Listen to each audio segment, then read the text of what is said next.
I knew the truth at 5th grade. A police officer came into our classroom and warned us about stranger danger. He even passed out flyers of missing kids our age.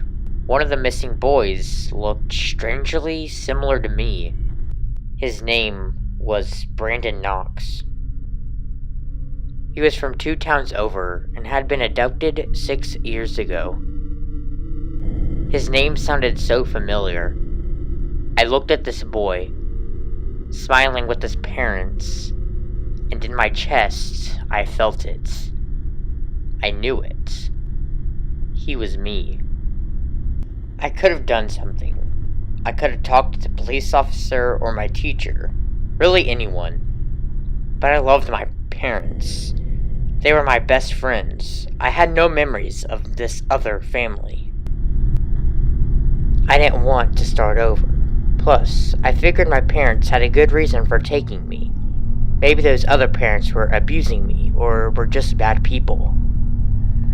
I rationalized the whole thing and never brought it up to anyone. For a while.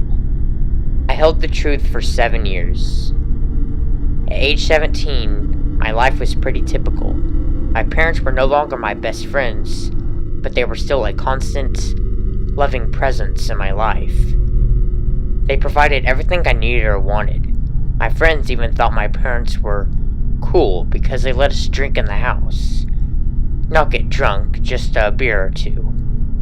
I was as happy as a teenager could be. But then they brought her home. My mother called me downstairs. When I reached the living room, I saw a little girl sitting on the couch with my dad.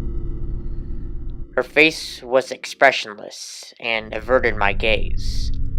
My mom was smiling from ear to ear. Jonah, I would like you to meet your new little sister, Emily. Where is she from? I asked, trying to control the anger and fear in my tone. My dad put an arm around the girl. We adopted her. She might be a little scared at first, even make up some stories, but we need to show her love and patience. He was so happy, I felt disgusted. Do you want to show Emily to her room? She'll stay in the guest room until we make it her own. Your dad and I are making a special dinner. My mom squeezed my shoulder. My mouth hung open. How could they act so normal about stealing a little girl from her family? Emily stood up and slowly reached for my hand. I took it reluctantly. My parents were beaming as she walked up the stairs.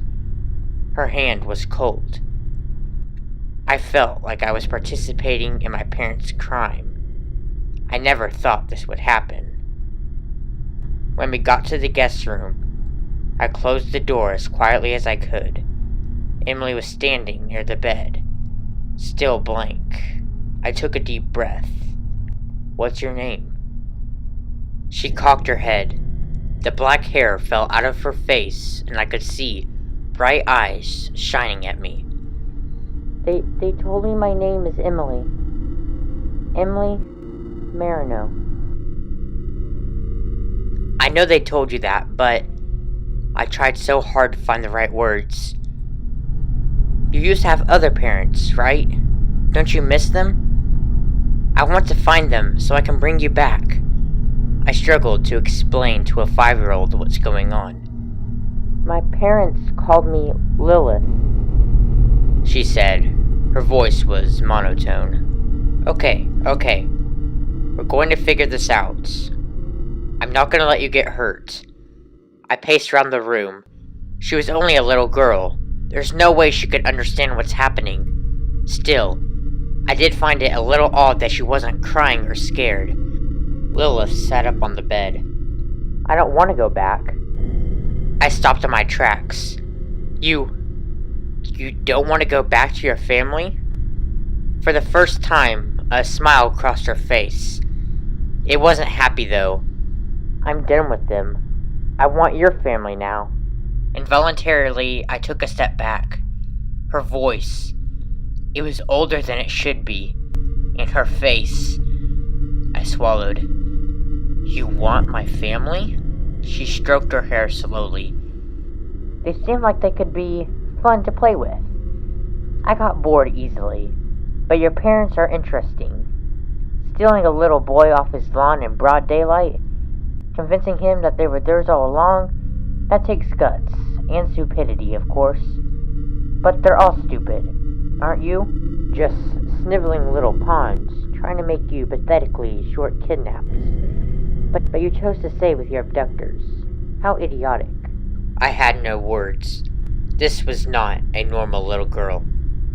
What are you? She jumped to the floor and strode right up to me, staring at my face. Fear crept in my chest. You are too much of an imbecile to understand what I am. Just know this. Your life is about to get a whole lot worse, and there's nothing you can do about it. Lilith opened her mouth and pulled her bottom lip down. Tattooed inside was a symbol. It was an infinity symbol, with a double cross sticking out from the middle. She then clamped her mouth shut and bumped into me as she left the room. I stood there, unable to talk or move.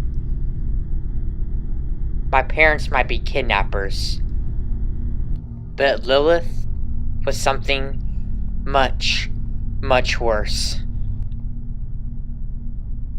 I hope you guys enjoyed that narration. I thought that I was only going to narrate my own stories, but when I read that one, I just had to narrate it, even though I'm not very good at it. But if you guys did end up liking it, make sure you tell me by leaving a comment or simply leaving a like. I upload at least one horror video a week, and maybe a little bit more, so you should subscribe and hit the bell icon so you don't miss an upload. Your life is about to get a whole lot worse, and there's nothing you can do about it.